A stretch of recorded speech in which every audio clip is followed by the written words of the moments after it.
Hello YouTube, I am back with another One Magazine challenge. Today we are in an issue of National Geographic from February 1973. I forget if I found this in a thrift store or if it was on the free shelf at the library. I'm pretty sure I found this in a thrift store. There's one thrift store by me that it's kind of hit or miss as far as collage material, but every now and then you find a National Geographic. When it comes to National Geographic, I always go for it, especially anything before 1990. They're always going to be really good for advertisements and lettering and a lot of really good nature photos. One thing I'll say about National Geographic, and I've said it before, this is my personal preference and opinion, no judgments meant. It's just what I personally do. I find that some of the older National Geographics have a lot of photos and stories about Native people that to me feel super exploitative. I don't know. I'm not well researched on it, to be honest, but it's just how I feel when I flip through it. So like even in this issue that we're flipping through right now, I'm gonna be cutting out some stuff that's at the end that I just feel weird about. So I'm always kind of careful when I flip through a National Geographic. I usually stick to more of the nature type stuff or the like historical, like stuff that doesn't have people in it as much. The animals, the advertisements of cars and classic cars and things like that. Again, that's just me. Whatever you do is what you do. I'm finding a lot of good stuff in this issue, though. There's a lot of really good nature photos there and some really good car advertisements as well that I was really happy about. And then this issue happened to have this big article all about Mars and space. And obviously these aren't photos, but it's like art renderings. Like, look at that. So cool. So I was really excited about that. And I ripped all of those out. This, again, is probably not a full harvest. I'll probably go back in here just to make sure I got all of the textures and images that I wanted from that article and all the nature pictures that I think would be good, as well as any extra lettering. The older National Geographics, the lettering tends to be on the smaller side, but I really love the old like vintage advertisements. I'm such a sucker for those. So as you can see, we picked out a huge swath of just random things, and I really like how this looks. So let's see what we can put together. I am going to be using my trusty handy dandy everything book, which I've been filling lately. You've seen it in flip throughs. You've seen it in collage challenges. This is on the left side is the collage we made in the last One Magazine challenge. And now we're making something to go on the other side. So I'm kind of just looking through everything that I ripped out and seeing what might go together, seeing what I think could be fun. I'm really crazy about pictures from magazines of vintage cars, like from these old advertisements. I'll put in some art right here. I call it car salad, but I've been doing a lot of those lately. I think I have like at least 3 that I've done. I just love taking cars and including like newer cars as well, because if I see an advertisement with a newer car, I'm going to keep that too. But I love to take the cars and kind of place them in these weird shapes, or I also filled like a whole page with them as well. I just really love like cars. The one thing I'll say, and you can see it here, sometimes it can be hard to cut the tires because like on the tires that were right there that I just cut, you can't totally see them because of the shadow of the car and like that front tire as well. But I just kind of free form create a tire. Those are not always perfect. And I also noticed watching this that when I'm cutting out small details like this, I move the paper and I keep the scissors still. I find that really interesting. I feel like I discovered that a couple videos ago, and now every time I'm cutting out details, I'll like pause and look at my hands and I'm like, I don't move the scissors at all. I just move the paper. That's weird. So I decided to use this little like Mars landscape as a background, and I'm kind of making it smaller, but I still want to make sure that the mountain that's in the image lines up.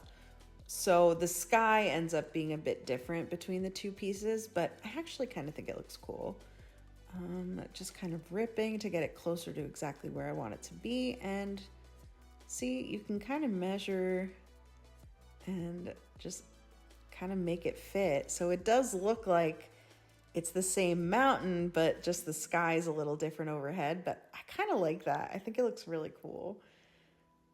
I'm a big fan of space magazines as well. If you ever see like an astrology, or not astrology, astronomy, pardon me, astronomy magazine lying around, or any science magazine that has a focus on space, that's some of my favorite stuff to use as backgrounds. So now I'm just kind of figuring out, at first I wanted to use both cars, but I decided to just go with this smaller one. I love the color, how the color like balances out with that Mars landscape. I think looks really cool. It did feel very simple to me though. Like it was so so small that I thought maybe I would add that guy's head, but I couldn't make that work.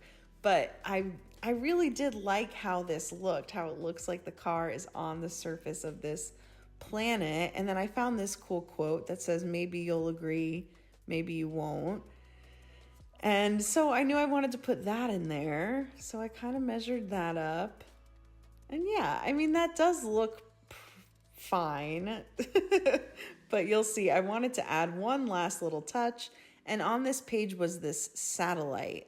So I cut out the satellite as best I could. That was also tricky because so much of it is kind of hidden in the shadow in the image. So I'm kind of like freehanding that as well. I wasn't sure how much to leave there of the like shadow and black space and how much to just cut towards the edge. So I was a little afraid I was going to ruin this. And then I wouldn't have anything to add to the to this piece. But I think it did end up working out okay. Just it needed something in that top left side. I feel like if I only did the text on the right side, that would have felt way too empty. So I'm just doing, that's another trick I always do. You'll probably see me do that all the time. If I'm cutting like close details, but the image is on like a large page, I'll do a big cut just to get closer to the image. And then I'll go in and do the finer, like closer details. And yeah, this one, you know, it wasn't perfect, but it was the best thing that I had to add to this landscape. And I liked how the blue in the panels on the satellite would kind of bring out the blue tones and the differences in the blue tones in the sky. So I got the scraps out of the way and just kind of figuring out exactly how to place it. It might be upside down because I don't really know how how satellites work, but yeah, I think I flipped it because that's the way that I found it in the other image. But to me, this just adds so much more to it, just to have that little bit in the top left. As far as the quote, maybe you'll agree, maybe you won't, it doesn't really mean anything, but like in a fun way. That happens with quotes a lot, or words and sentences that I use in collage. I'll just look for like fun stuff that stands out and sounds good when it's all together. And even if it's like part of a larger quote, so you totally lose the context, that's always fun. I really love the way that car looks. It's just beautiful. And as always, you know what I'm using as my adhesives, don't you? It is the photo mounting squares that I use from Michaels. The ones that I use are permanent. You have to make sure that the box says permanent and not repositionable. Repositionable is okay, but they don't stick as well. And there's a fear that it could move around or fall off or do something you don't want it to do. So permanent is the solution. I usually get the box of 750 pieces. I have 2 of those waiting for me right now, which is really good because I run out of them really fast.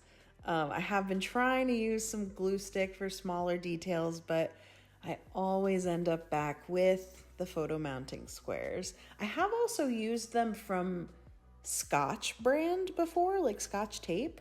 I used those for a while actually, and they're okay. But the Michaels, like, I forget what their like brand is called, but the Michaels brand are the ones that I use the most often.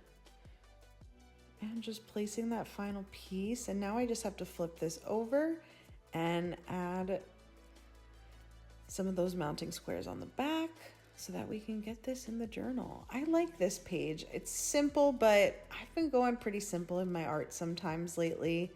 I feel like I'm one of like the 2 extremes, either very simple or totally chaotic and crazy. But mostly I just love the colors in this.